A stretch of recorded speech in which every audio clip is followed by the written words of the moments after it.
Good. I don't know what time it is. Afternoon. Um, and welcome to the Magic Forest. Just hanging out in this little cave for a bit. Look at it. Hanging out in this cave.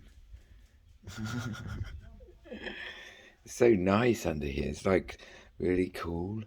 And like I'm reading this book about at the moment by Murakami, and it's about this guy, and he goes down a well. He finds a well in a house, an abandoned house near his where he lives, and then he goes and sits in the bottom of the well to find peace, and to try and figure out the questions of the bigger questions of life. And anyway, I haven't quite finished this book. But I was just like wondering about, and I was like, oh, I'll just go and hang out in that cave, because when I came in, I was like, how am I going to cave? How am I going to cave? I'll definitely be hanging out there. And then as soon as I sat down, I felt like you could feel the dampness of the earth, and that's what Murakami describes in his book. And it's like earthy, so you feel connected to the earth. And that smell of caves is like comforting, because you're protected from the outside world. Although I'd hate to be stuck in a cave. That freaks me out. That I've done that. What's it called? Potwallopping? No, potholing. Potwallopping's when you fix the pebble ridge in my hometown. There's a pebble ridge, which is a natural ridge of pebbles that protects the land from the sea, in Westward Ho, and every year everybody goes out and throws the pebbles from the bottom to the top to reinforce the ridge, and that's called potwalloping. But I think potholing is when you're in a little tight horrible cave with a big hat on that doesn't fit. Which isn't that fun, to be honest. I'd just rather be in a cave in a hammock, given the options. So anyway, I didn't want to carry the book because it's too heavy. I was like, but I've got to finish it. So, no disrespect to Murakami, but I just cut the back off. So I've only got like 50 pages left, 30 pages left. And it's all about sitting in the bottom of a well.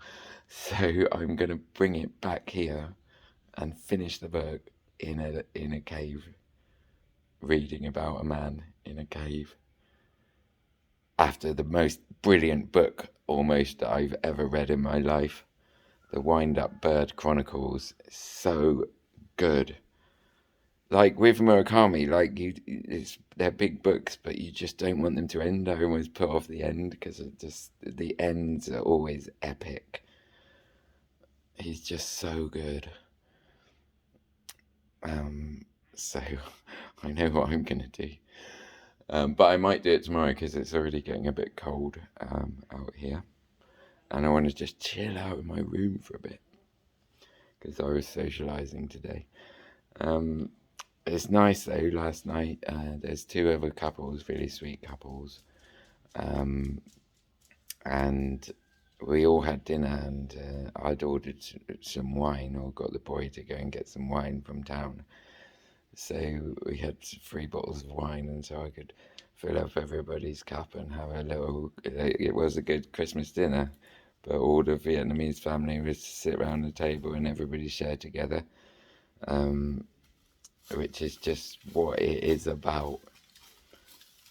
There's nothing better than having dinner with Vietnamese people, and I do that every day, twice, when I'm at home. Just delicious food. The food is just so delicious.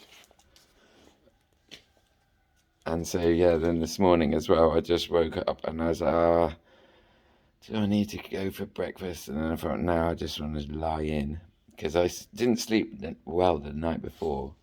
Don't know, maybe I was too excited and I wanted to see the sunrise. So I only probably had about 4 hours. And I was too excited.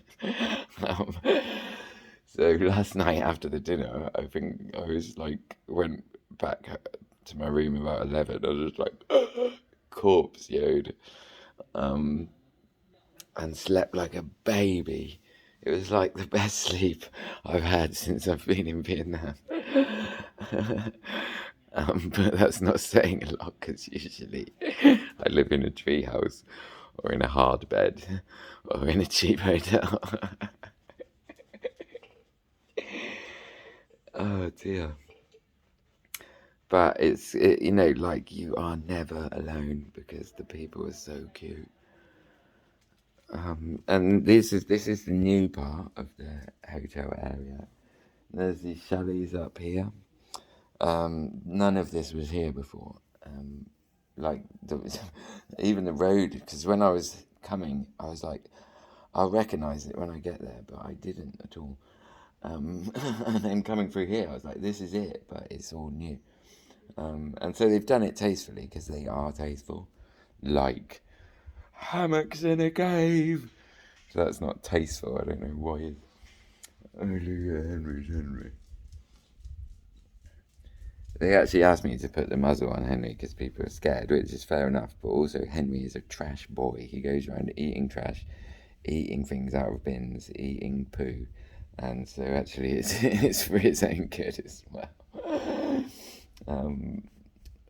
But he's an ambassador of what love for big dogs in Vietnam. So he's the best ambassador for making people love dogs more in Vietnam, and that's what needs to change.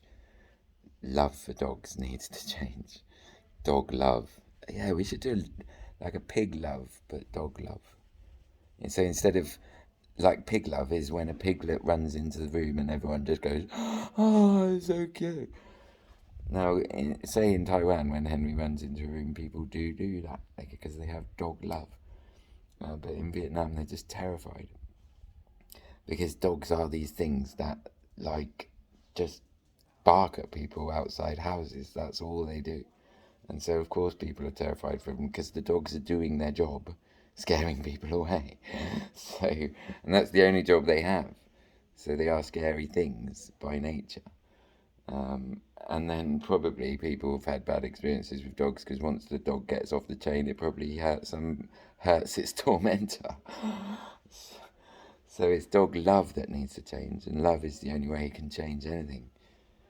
So I did an art project called Pig Love, and it was about the immediate, unjudgmental love that you have for a piglet when it runs into a room. Having said that, I would still eat a piglet every day of my life because it's so delicious. So we can't judge people about their eating choices. And yeah, so pig love, like even Hitler, if a piglet ran into the room and Hitler and King Kim Jong-un and Duterte were sitting there and the piglet ran in, I'd just be like, oh, it's so cute. It's just immediate pig love. And if people had that in Vietnam, when Henry runs into the room,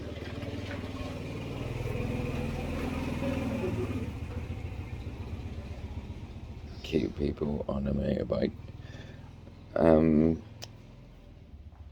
Yeah, so it's dog love. Dog love. Dog love. I have dog love. If I see a dog, I'm immediately in love with it, unless it's being aggressive. And then it can be quite scary and quite annoying when you're trying to walk somewhere and you've got a dog that's scared shitless. You've got a pussy dog.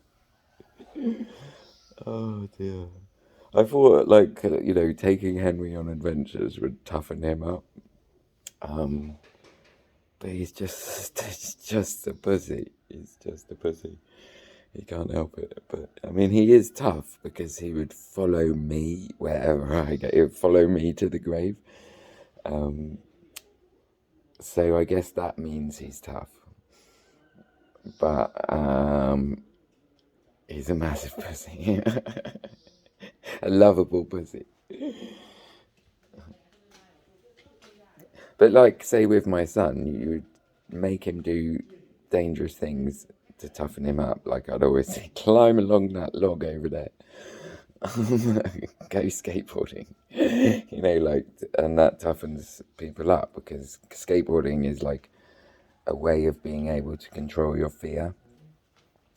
And then you can use that skill to be able to control your fear in life. And so, yeah, but so doing that sort of thing with my son toughened him up, but doing that sort of thing with Henry just makes him more of a pussy. Oh, bless him. But he is the best travelling companion you could ever hope to have. So these places, they're more like fishing places, and then like an actual house, not a hut. So I might stay in there on the last night. Anyway, that's past your 10 minutes. But I didn't even know what I was walking down here and like, why have I got my phone? I don't want my phone. Then I was like, oh well, I can go and sit in the hammock and do a magic forest video for my YouTubers, of which I think there are none. Okay, or 4 maybe. Okay, love the 4 people that occasionally watch my videos, and the others who occasionally watch my videos. And I shall see you from a hammock somewhere nearby in a magic forest. Cheers, Anne.